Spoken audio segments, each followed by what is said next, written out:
Jeżeli chcesz otrzymać obywatelstwo polskie albo kartę stałego pobytu, to musisz potwierdzić swoją znajomość języka polskiego, a zrobić to możesz zdając egzamin na certyfikat państwowy. Natomiast jeżeli Twoim celem jest otrzymanie zezwolenia na pobyt rezydenta długoterminowego Unii Europejskiej, to możesz wybrać spośród tych 3 egzaminów.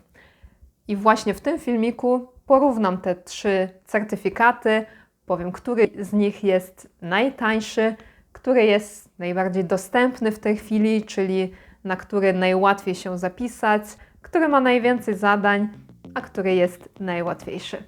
Jeżeli interesują Cię te kwestie, to bez zbędnego przedłużania lecimy z tym tematem. Cześć, tu Weronika. Od ponad 6 lat jestem lektorką języka polskiego, a na tym kanale pomagam Ci osiągnąć poziom średnio zaawansowany.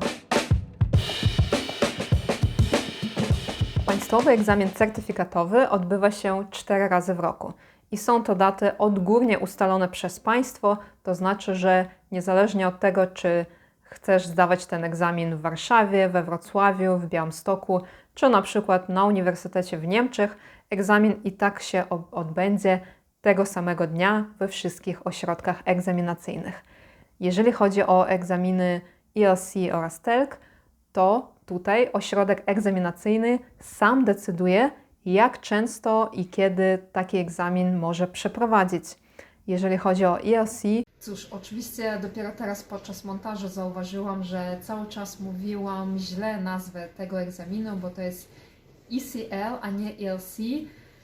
Cóż, pokonały mnie te niepolskie nazwy polskich egzaminów, za co wszystkich widzów oczywiście z góry przepraszam.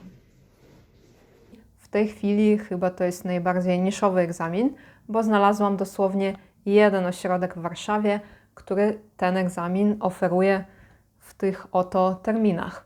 Natomiast jeżeli chodzi o egzamin TELC, to w tej chwili, to znaczy w styczniu 2024 roku, kiedy to nagrywam, znalazłam mnóstwo terminów w różnych miastach, więc naprawdę, jak to się mówi kolokwialnie, do wyboru, do koloru, bez problemu można się zapisać. Za państwowy egzamin certyfikatowy zapłacisz łącznie 170 euro, czyli 150 euro za egzamin oraz 20 euro za certyfikat. I znów, tak jak w przypadku dat, jest to cena odgórnie ustalona przez instytucję państwową, więc ta cena powinna być taka sama, niezależnie od tego, gdzie i kiedy zdajesz ten egzamin. W przypadku pozostałych 2 egzaminów cenę ustala ośrodek, czyli może ta cena być różna w zależności od tego, gdzie zdajesz ten egzamin. W przypadku ELC jest to taka oto cena i jest to cena egzaminu wraz z takim mini kursem wprowadzającym. Tutaj warto pamiętać, że ten mini kurs to jest taka konsultacja raczej, na której się dowiesz, jak wygląda egzamin, jak się przygotować, ale nie jest to lekcja z nauczycielem, który będzie sprawdzał na przykład Twoje prace pisemne. Jeżeli chodzi o egzamin TELC,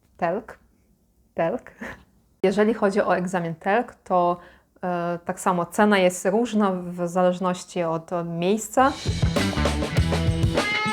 W przypadku certyfikatu ELC otrzymamy nasz wynik już 30 dni po egzaminie. Przynajmniej takie informacje podaje organizator. Jeżeli chodzi o TELC, to tutaj czas oczekiwania może być od 6 do 9 tygodni, co nadal jest bardzo, bardzo, bardzo krótko w porównaniu do egzaminu certyfikatowego, przy którym naprawdę warto sobie zarezerwować do pół roku czasu, bo przy tym egzaminie czeka się bardzo, bardzo długo. Zaraz pewnie ktoś w komentarzu napisze, ale ja mam koleżankę, wujkę, cioci, babci, która zdała egzamin i miesiąc po już dostała wynik. Warto tutaj pamiętać, że otrzymanie wyniku to nie jest to samo, co posiadanie fizycznie w ręku tego papieru. Dzieje się tak, że otrzymujemy wynik i potem niestety musimy czekać czasami kolejne tygodnie, aż dostaniemy ten certyfikat fizycznie do rąk własnych. Przy egzaminie ELC otrzymamy nasz wynik już 30 dni po egzaminie. Egzamin ELC oraz certyfikat państwowy zdajemy na poziomie B1 oraz egzamin TELC jest na poziomie dual, czyli B1 i B2. Każdy z 3 egzaminów sprawdza wszystkie sprawności językowe, czyli wszystkie 3 egzaminy mają część rozumienia ze słuchu, rozumienie tekstu czytanego, mówienie oraz pisanie. Egzamin TELC ma jeszcze 5. część, która się nazywa elementy języka. Tak, elementy języka i tak wygląda przykładowe zadanie, czy na przykład musimy dopasować frazy do tekstu maila. Jeżeli chodzi o egzamin państwowy i część gramatyczną, to ma ona aż 8 zadań i każde zadanie sprawdza poszczególny dział gramatyczny, czyli jest osobne zadanie, które sprawdza, czy dobrze umiem odmieniać przez przypadki, osobne zadanie, które sprawdza, czy dobrze odmieniam czasowniki przez różne czasy, osoby i tryby, no i tak dalej. I tutaj ktoś może zadać pytanie, czy w takim razie zdając egzamin TELC oraz egzamin ELC mogę nie znać gramatyki. Od razu mówię, jest to błędne przekonanie, którego jak najszybciej warto się pozbyć, dlatego że nasza znajomość gramatyki pozwala nam nie tylko rozwiązywać zadania gramatyczne, ale przede wszystkim poprawnie mówić, poprawnie pisać, rozumieć to, co jest napisane, rozumieć to, czego słuchamy. Więc jeżeli nie znamy gramatyki, to najpewniej nasza jakość mówienia podczas mówienia na egzaminie będzie niska oraz też jakość tego tekstu, który będziemy pisać, no też nie będzie najlepsza, więc gramatyka jest jak najbardziej sprawdzana na egzaminie TELC oraz egzaminie ELC, tylko że jest sprawdzana w sposób pośredni. Jeżeli chodzi o rozumienie ze słuchu oraz rozumienie tekstu, widzimy, że na egzaminie ELC jest zdecydowanie mniej części, mniej zadań, no i mniej pytań, ale to jest jedyny egzamin, na którym są w tych częściach pytania otwarte.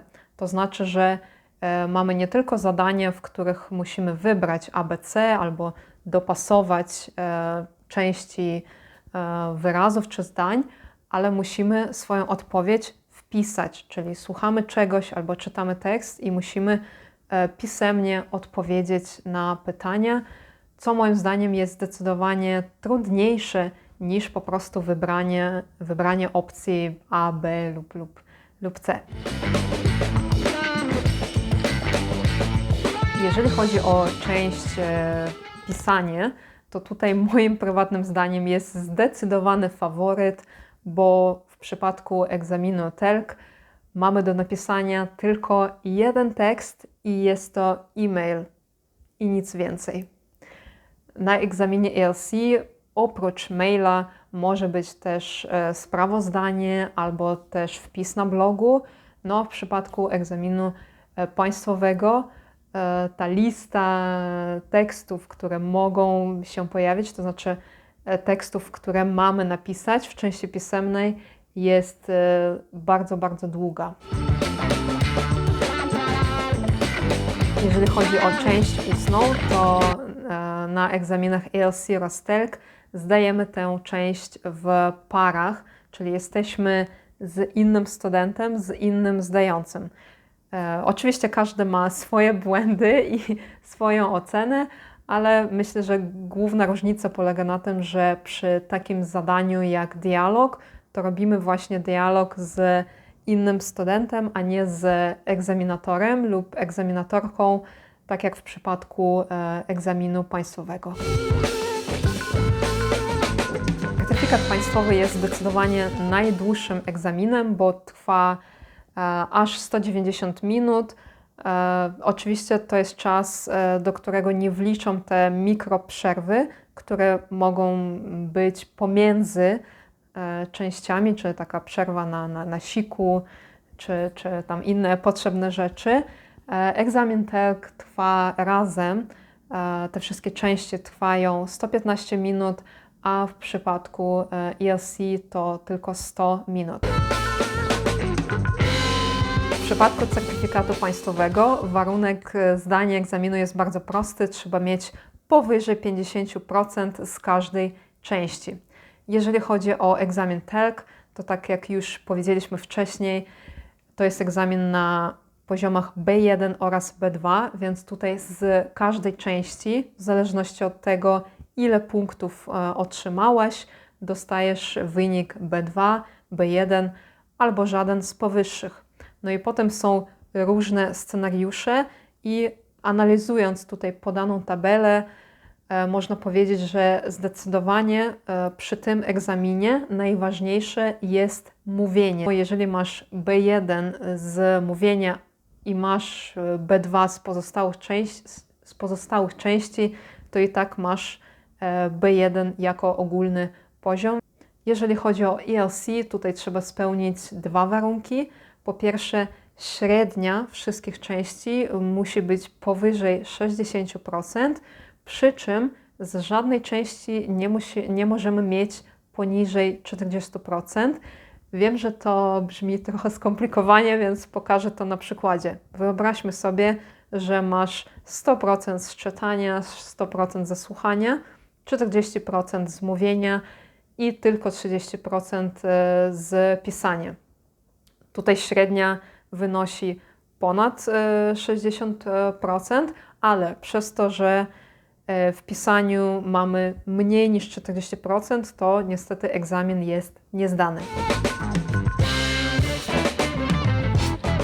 W opisie do tego filmiku znajdziesz linki do stron, na których absolutnie za darmo, bez żadnych zobowiązań znajdziesz przykładowe testy do każdego z 3 omawianych dzisiaj egzaminów, więc możesz sobie absolutnie gratis w domu wydrukować te wszystkie egzaminy, porównać, zobaczyć i wybrać któryś z tych 3.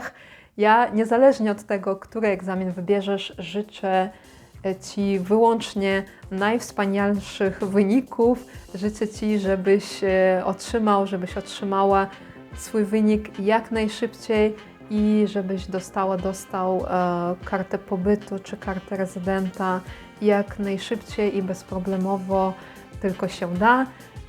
Ściskam, pozdrawiam i do zobaczenia w następnych filmikach. Pa!